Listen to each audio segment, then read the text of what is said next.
Welcome to the first official episode of Leadership Lessons. I'm your coach, Dr. Fredrick Lee, and if no one has told you this lately, thank you for showing up, doing the work, and being here. This podcast is about authentic leadership from the inside out. It is not performative leadership. It is not leadership for likes, but intentional, grounded, emotionally intelligent leadership that holds space for success and struggle. So, what is emotional intelligence? Emotional intelligence is also known as EQ. It is the foundation of how we understand ourselves, how we relate to others, and lead under pressure. At its core, emotional intelligence is the ability to recognize your own emotions, understand what those emotions mean and where they are coming from. It enables you to be able to manage your emotional responses, recognizing emotions in others, and allowing you to respond with empathy, compassion, and intention. EQ, also known as emotional intelligence, is often described through 5 key pillars: self-awareness, self-regulation, motivation, empathy, and social skills. But we understand EQ through even more depth because of programs like the EQI 2.0 framework, which breaks it down into 5 composite areas and 15 specific skills that fuel your leadership capacity. Here's the beauty of emotional intelligence. It's not fixed. It is not something you either have or do not have. Emotional intelligence is a set of emotional and social skills that can be learned, practiced, strengthened, and measured.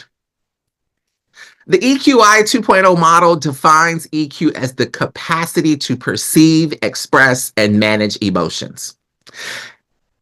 It's the ability to build relationships, navigate challenges, and use emotional data meaningfully.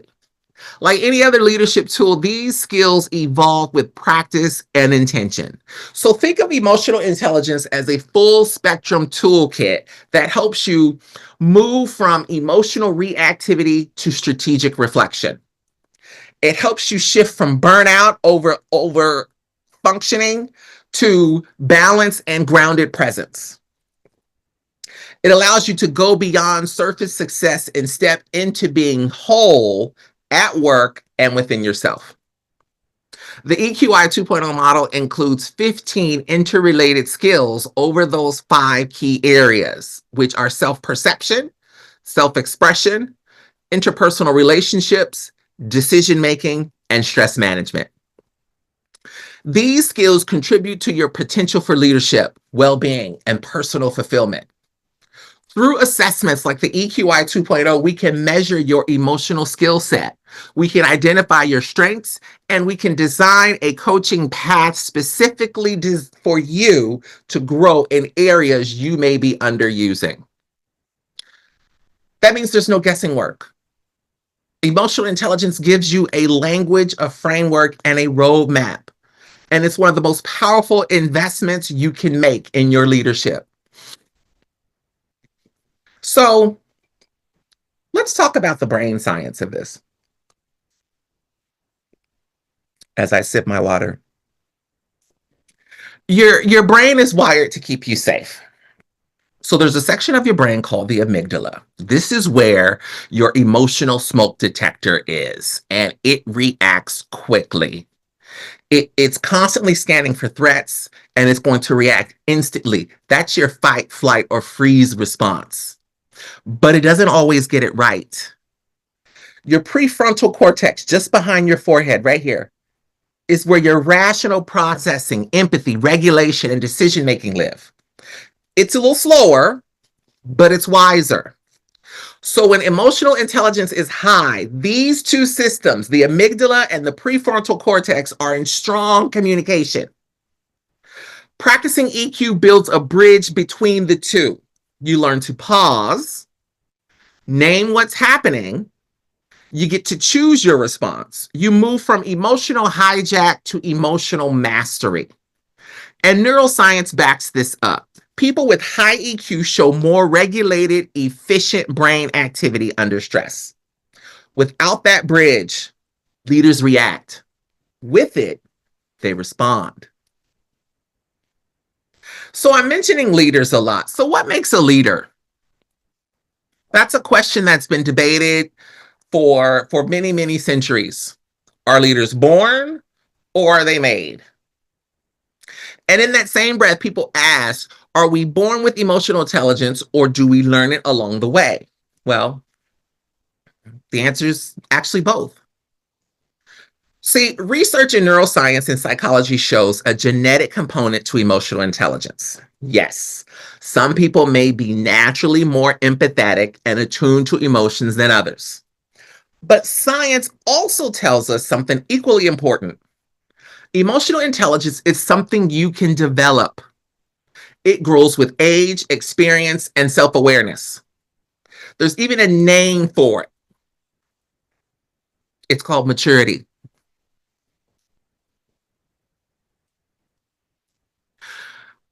Some of you have been in these corporate spaces or in these workspaces where you have participated in a leadership development program.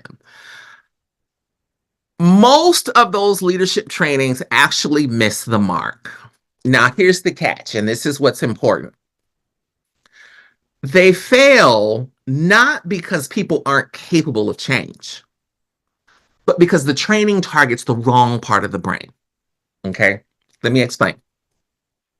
Most traditional leadership development programs focus on the neocortex, that analytical thinking brain, which is great for technical skills, data analysis, learning new software programs, or understanding, a business model. Emotional intelligence doesn't live in the neocortex. It's housed in the limbic system. That's the part of the brain that governs your emotions, your impulses, your motivation, your social bonding. So the limbic system learns through motivation, extended practice, and feedback. Not through PowerPoint slides, not theory, but experience, consistency, and reflection. That's why meaningful emotional growth will take time. And I'm sorry, a one-day workshop on empathy and leadership is not going to cut it. Actual EQ development happens through ongoing feedback, repeated practice, real-time behavior change, and a deep desire to grow. It has to be intentional. Let me give you a real-life example. So I had a respected, highly skilled, results-driven C-suite executive, and I was coaching this client who was shocked to learn that his team was actually afraid of him. People avoided giving him bad news. They tiptoed around him in meetings. He thought he was leading very effectively, but in reality, he was creating fear, not trust. He didn't need another leadership seminar. He needed to rewire how he showed up. So with my help, we began a process of emotional unlearning and relearning to humble himself. He traveled to a country where he didn't speak the language. He asked to be shadowed at work. He reviewed video footage of meetings and he practiced listening, actually listening to people who disagreed with him. This is the feedback component. This is where you as an individual have to be completely self-aware because you're going to be vulnerable. You're asking someone to critique you, to give you feedback on your performance. You may or may not have lived up to your expectation, and that can be difficult to hear. That's why vulnerability is important. This process took months for him. It wasn't easy, but the results were undeniable.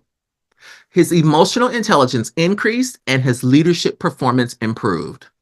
Not just on paper, but in how people experienced him. His interactions with his staff changed. The bottom line is this: leaders are made. Not in boardrooms, not in books, but in moments of discomfort, reflection, and transformation. That's where the growth is. Building emotional intelligence requires a sincere desire to grow, a structured feedback-based process, and a commitment to long-term practice, not quick fixes. You have to be in this for the long term. So here's the truth. It's harder to build empathy than to learn how to use Microsoft Excel. I still haven't learned how to use it. But it's also far more powerful to be more empathetic than to know Excel. So if you're asking what makes a leader, it's not your title, it's not your credentials, it's your willingness to grow emotionally, consistently, and with courage. Let your enthusiasm be the fuel for your emotional growth. Now, real growth doesn't happen through knowing. It happens through doing. So here's the part where the work comes in. Building emotional intelligence from within involves change moves. These are journal prompts, activities that you can work on throughout the week. You can choose to work on all of them. You can choose to work on some of them. The choice is yours. The intention is yours. Change move number 1 is called Map Your EQ Profile. Here's the prompt. Which area of emotional intelligence feels strongest in my life right now? And which do I tend to neglect? So you're going to journal on that topic. And as you journal, you're going to reflect using the 5 EQ composite areas: self-perception, self-expression, interpersonal relationships, decision-making, stress management. You're going to rank them in order of strengths. Your opinion of your strengths. There's no judgment here. Be honest with yourself. Choose one that feels underdeveloped. Describe what shows up in your behavior when this skill is under pressure. And here's something to remember. You can't change what you don't see. Naming your EQ gaps is the beginning of real growth. Change move number 2. It's called Trace the Bridge Between Reaction and Response. Here's the prompt. Ask yourself, what does my emotional reactivity look like? And what would an intentional response feel like instead? As you work through that one, here are your reflection questions. Describe a recent moment where your emotions took over. What triggered you? Think back. Self-reflect. Think back. Where in your body did you feel it? Did you get a headache? Did you get tightness in your shoulders? Did your stomach cramp up? Where did you feel it? What did your amygdala do? What did your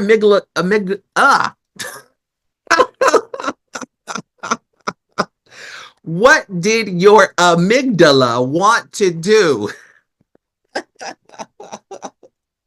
I'm just gonna keep this going. We gonna mess up. We gonna get this. Remember, that's your fight, flight, or freeze. What did your amygdala want to do? Fight, flight, or freeze. What would your prefrontal cortex have guided you to do with more time and awareness? I'm leaving the bloopers in. I'm not cutting that out. I'm leaving it in. I'm leaving it in. As you go through this exercise, it's going to rewire your brain. It strengthens your internal pause button so you choose leadership over instinct next time. Change move number 3. Identify your emotional blind spots. Here's your prompt. What do people experience when I'm not emotionally present? And what am I afraid they'll see? Think about a time when someone gave you feedback about how you made them feel. What part of that feedback made you uncomfortable? What does that reaction reveal about your emotional blind spots or leadership habits? Your blind spots aren't failures, they're invitations. They show you where your power is waiting to be claimed. Take it back. Change move number 4. Rewire one habit through limbic learning. Here's your prompt. What one emotional habit do I want to shift? And how can I begin to practice a new response this week? Choose one habit. What is something that you do that you want to shift? Do you interrupt people? Are you withdrawing? Are you over controlling? Are you people pleasing? What is it? You're going to create a 3-step practice. Step 1, a cue to recognize the old pattern. You've got to be able to recognize in real time what's happening. Recognize the old pattern. Number 2, script or a breath to interrupt it. Have something to say that interrupts it, or just pause and breathe. Acknowledge or allow a new behavior to try in its place. Do something differently. Write down one person who could give you feedback or encouragement while you practice. This needs to be a trusted individual. Someone you would take advice from is also someone you should take feedback from because you trust them. Remember, the limbic system learns through repetition and motivation. So your EQ isn't built in your mind, but in your daily behavior. Change move number 5. You're going to set your emotional growth intention. Here's your prompt. If I led myself with emotional intelligence for the next 30 days, what would change in my work, relationships, and well-being? See, I know the foundation of this podcast is leadership lessons. But these lessons are applicable outside of the workplace. You don't have to be in a management role. You don't have to be an executive. You can be whatever it is that you are, whatever job you have. Anybody can be a leader. But you can apply these concepts in your relationship with your significant other. You could apply these concepts in your relationship with your family members, your friends. You could apply these concepts just in you trying to navigate through changes that are occurring in your life. So don't get lost in the fact that I keep saying leadership. Think of it as life. Think of it as your life. Emotional intelligence isn't just a skill, it's a way of being. Your intention is what fuels the transformation. You've got to be intentional. If this episode spoke to you, I want you to follow. I want you to subscribe. I want you to share it with someone who you know is leading, loving, or living from a place of survival. You genuinely feel that this message can help them. I offer coaching, consulting, and executive training in emotional intelligence, healing, and sustainable leadership. You can contact me via email. You can contact me on social media. You can contact me through my website. It's all in the bio.